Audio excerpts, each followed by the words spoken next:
ኢትዮጵያዊነት በመጀመሪያ ኢትዮጵያዊነት ማለት ኢትዮጵያዊ መሆን ማለት ነው። የአንዲት ኢትዮጵያ የምትባል ሀገር ሕዝብና መንግስት ማንነት ነው።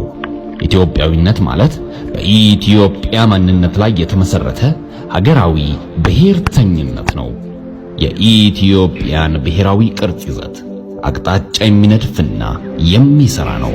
በዚህ መልኩ ኢትዮጵያዊነት የሕዝቧን አንድነት፣ የመንግስቷን ቀጣይነት፣ የግዛቷን ሉዓላዊነት፣ የዜጎቿን እኩልነት የሚያቀነቅን የአብሮነት አስተሳሰብ ነው። ኢትዮጵያዊነት በርዕዮታዊ ባህላዊና ታሪካዊ አንድነት ላይ የቆመ ማንነት ነው። አዎ ኢትዮጵያዊነት ማለት የአንድነት የፍቅር መገለጫ ነው። ጃስ ፋሚሊ